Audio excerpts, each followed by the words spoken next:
कुछ समय पहले की बात है। इस हरे भरे जंगल में एक चतुर भेड़िया रहता था। यह भेड़िया इतना चतुर था, किसी भी छोटे मोटे जानवरों से दोस्ती करता, फिर उसे मारकर खा जाता था। बार बार यही उपाय आजमाता था। भेड़िया की इसी आदत से सभी जंगल के जानवर उससे दूरी बनाए रखते थे। एक दिन उसे कहीं भी भोजन नहीं मिला। भोजन की तलाश में भेड़िया बहुत दूर निकल गया। उसकी नजर एक तंदुरुस्त मुर्गे पर पड़ी। वह मुर्गा पेड़ की डाली पर बैठा था। भेड़िया मुर्गे को देखकर सोचने लगी, ये कितना बड़ा और तंदुरुस्त मुर्गा है। हाय, एक बार मेरे हाथ लग जाए, फिर तो स्वादिष्ट भोजन मिलेगा मुझे।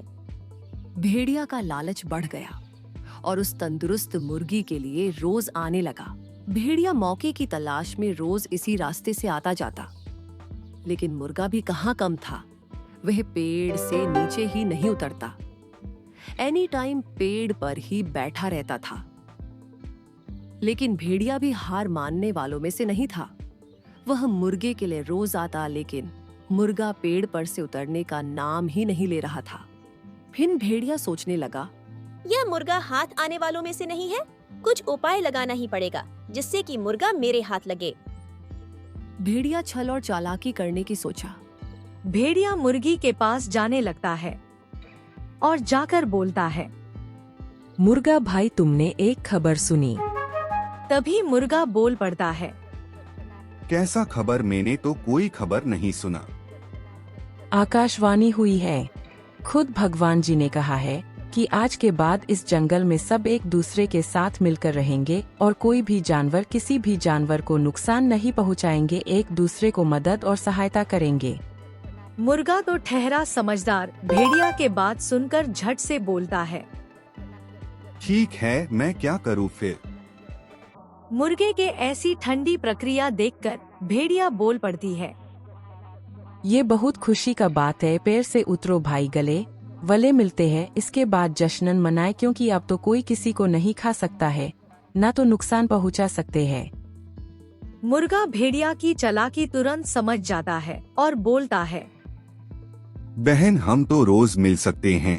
पहले तुम अपने दोस्तों से तो मिल लो, इसके बाद हम दोनों बहुत अच्छे से मिलेंगे। भेड़िया सोच में पड़ जाती है मुर्गा के बात सुनकर और सोचने लगती है, मेरा दोस्त? मेरा तो कोई दोस्त नहीं है। रुको, पूछती हूँ। हेलो मुर्गे, कौन सा मेरा दोस्त? मेरा तो कोई दोस्त नहीं है। बताओ कौन सा मेरा दोस्त जिससे बोल रही हो मिलने के लिए। तभी मुर्गा चालाकी दिखाता है और बोलता है, वही शिकारी कुत्ते, जाओ पहले उनसे गले तो मिल लो। ये बात सुनकर भेड़िया सोचने लगती है, शिकारी कुत्ते, वे तो मेरे को नोच डालेंगे। बाप रे बाप, पहले यहाँ से निकलने में ही भलाई है। मुर्गे को किसी और दिन नाश्ता बनाऊंगी, पहले जान बचाकर भाग लेती हूँ। तभी मुर्गा बोल पड़ता है, क्या हुआ बहन, क्या सोच रही हो? अपने दोस्तों से नहीं मिलेगी। मैं ऊपर से देख रहा हूँ कि वे इसी ओर चले आ रहे हैं। इतना बात सुनकर भेड़िया वहाँ से भागने लगती है और बोलती है कि शायद ये आकाशवाणी उन कुत्तों को पता नहीं है। ये आकाशवाणी उन कुत्तों को किसी ने नहीं बतलाया होगा। अभी यह कुत्ते तो नोच खाएंगे। मुर्गा भाई बाद में उनसे मिलेगी। सिख, किसी के बहकावे में पड़कर कोई कदम नहीं उठाना चाहिए, नहीं तो वह कदम आपकी जीवन बर्बाद कर सकती है। इसीलिए मुर्गे की तरह सतर्क रही। भाई, कार्टून देखना पसंद है? बोलो तुम हाँ, तुमको ही बोल रहा हूँ। अगर कार्टून देखना आपको पसंद है तो हमारे चैनल को लाइक और सब्सक्राइब करें, ताकि मेरा कार्टून सबसे पहले आप ही के पास पहुंचे। कर लिए सब्सक्राइब? विश्वास है आप कर लिए होगे। थैंक्स।